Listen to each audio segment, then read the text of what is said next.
XVONE, up for educational critical review and reaction, is Jordan Maxwell, in a piece titled Personification. The vastness of space and the vastness of creation. So I'm totally convinced we don't even begin to begin to understand the world we live in, the earth and where it is and how small we really are. We are nothing more. That's why, nations are referred to as cultures, the different cultures of the world. Culture is like a disease. You look at it under a microscope. So that's what we are. We're just a tiny little culture on somebody else's microscope. And so I'm totally open to the overwhelming fact, in my view, that we have been visited. There's no doubt about that. Whoever they are, they're a hell of a lot smarter than we are. All three religions can be traced back in history, and all three religions are using the same conceptual ideas and belief systems and the words and the terms. They're all telling you something symbolic. But we humans like to think of it as actual history. But there is no real history in Islam and Christianity or Judaism. It's all based on metaphorical stories, metaphors, and symbolic metaphors going back into history. Somebody has designed our religions. They've designed our education. Somebody has decided what it is we humans are going to believe, what we're going to teach, and what we're going to do. And somebody is controlling us from outside the earth, from off planet. And I believe that there are spirits, that there are actual spirits. We call them poltergeists, demons, devils, angels, sons of God, spirits, angels. I don't know what they are, but there's no doubt in my mind that they do exist. There is with us right now on this earth other life forms that are not of this world. They are spirits, demons, devils, angels, all kinds of spiritual creatures. And these, whoever they are, because they're here, because too many times we were having that proven, that they are here, and all the ancient religions of the world realized that there were demons and devils and good angels, bad angels, and angel is simply ange, which is a messenger, and El was God.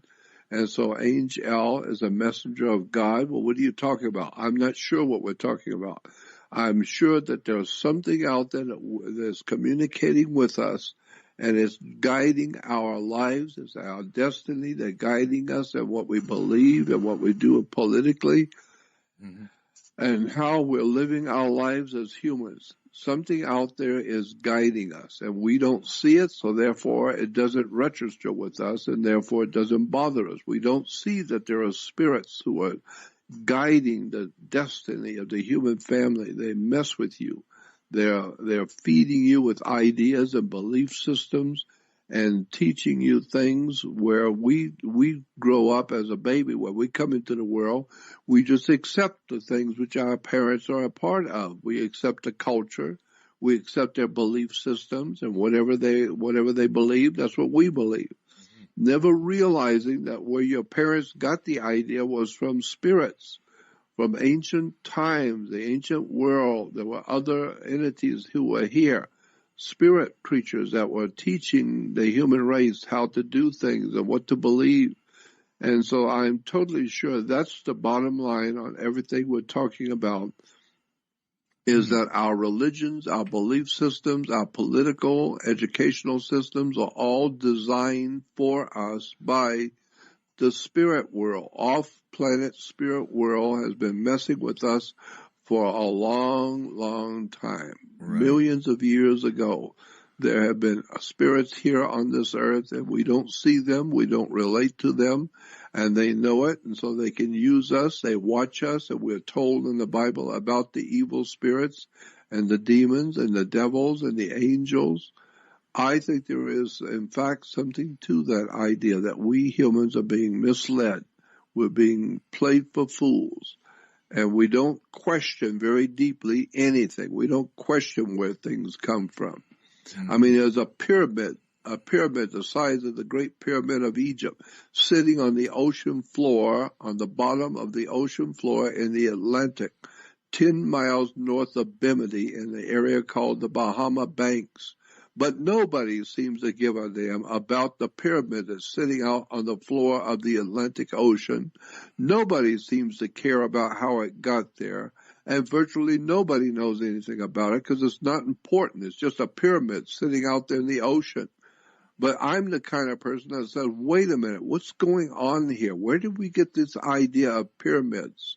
Where did pyramids come from? And how come there's one on the ocean floor in the Atlantic?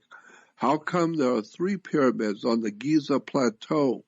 What's going on with these pyramids and with all these ancient temples and the Baalbek stones and all these great stone buildings and things which have been presented to us? I mean, there are stones been cut incredibly smooth, beautiful, large stones that weigh like 1,000 tons.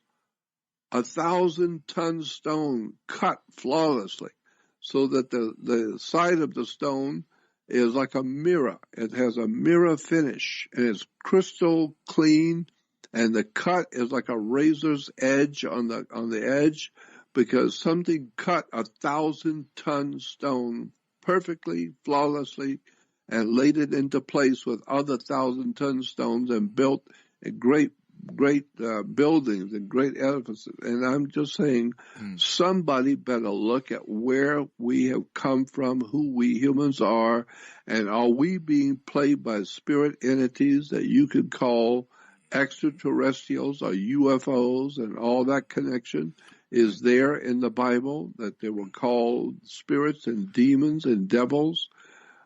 We're talking about the same thing. A spirit world is leading all of us, and we're so damnable, ignorant, and self-centered and egotistical. We are playing right into the hands of the spirit world that's leading us. Even our leaders are misleaders. They're being led by spirits. We're talking about demonism, devil worship. And my God, that's become very big now in the world today. You hear a lot about devil worshippers and demonism and child sacrifice and altar boys and raping young boys. Right. All of that goes back to the same original churches and religion of the Middle Ages, which were doing the same thing they've always done. And all religions have to do with the war between light and darkness, with sex, with the sun worship, the worship of the moon, the worship of the planet Saturn. Right. It's a whole study, and you need to spend years and years reading and studying it to understand it finally. And I'm trying to help you so you don't have to spend years. No, and I appreciate it. I got to tell you, I really appreciate it. And I advise people, since you mentioned it, to enter into a search engine, if you like, the phrase the Bimini Road. And that'll be a common search. I read about this as a kid because there were studies done on it in the 1960s. So they were in my libraries when I was a kid, and I used to read books in the library, when those were a thing. Man cannot move on this earth without 2 legs. He cannot do any work without 2 arms. You can't see very well without 2 eyes, 2 ears to hear correctly. So man cannot move around the earth without his 2 legs. Birds cannot fly without 2 wings. They can't do it with 1 wing don't work. They have to have 2 wings operating together, a left wing and right wing. And so we now know that this is how the world is actually being able to be moved.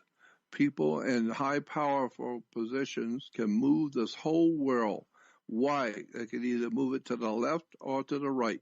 The left is always the communistic, and the right is always the nationalistic. It's the what we call the National Socialist German Workers' Party, Nazis, or the Communist Party, which is the Democratic Party. And so it's been known that you can't go anywhere if you don't have 2 of everything. So if you're going to walk, you need 2 legs.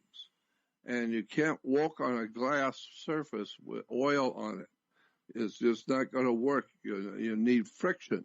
So if you can't walk on a marble or a glass floor if it's got oil on it, why? Because there's no friction for you to walk. You need two different legs, and you need friction for you to walk and for you to move. So if the international bankers want to move the world towards something, they will cause friction. International friction or international strife and war. They will cause kinds of wars between people, between religions, between governments. They are financing, organizing, and directing all of this wars and all the tragedies. And this is why even the Masonic order has the term ordo ab chaos, order out of chaos. Order out of chaos. And this is why when I was a kid in school, when somebody would say something in high school and junior high, get a life or wake up, it meant that you're ignorant and ill-informed. You need to get an education. And so they make a television show. What was it called? In the 50s, that TV show was, Get Smart. Yeah, that's what it was. Get Smart. Well, in high school, for me, when I was a kid in high school, get smart. Somebody told you to get smart and implied, go get an education. Wake up, you're stupid. You're ignorant. Get smart. And so they make a television show in the 50s called Get Smart. And in Get Smart, there are two sides. There's an evil side and there's a good side. And what are the two sides in television comedy, Get Smart? One was called chaos, and the other was control. Mm-hmm. Why? Because that's how you control people, is you cause chaos. Because if you walk on glass with oil, there's no friction. So you got to have friction. You got to have people fighting each other. Now, the classic story that shows it's a metaphor is that it says that the apostles, some of the apostles, and a bunch of fishermen, they were all on this little fishing boat. And it says Jesus was on the fishing boat with them, but it was just a little fishing boat. It's not the Queen Mary or the Titanic. It's just a little fishing boat. Right. And there's a few fishermen there, and Jesus was sleeping. At night, he fell asleep, and all the fishermen are out there. And it says, and then a storm came up. The Bible says the tempest, a terrible, terrible storm came up.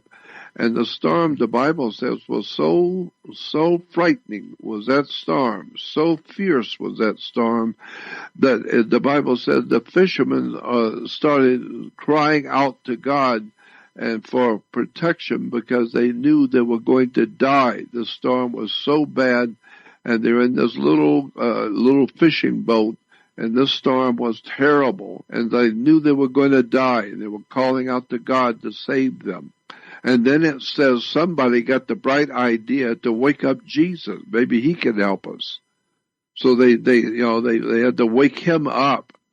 And then when he woke up and saw the storm was so bad, it says Jesus told the storm, just quiet down, slow down and quiet down.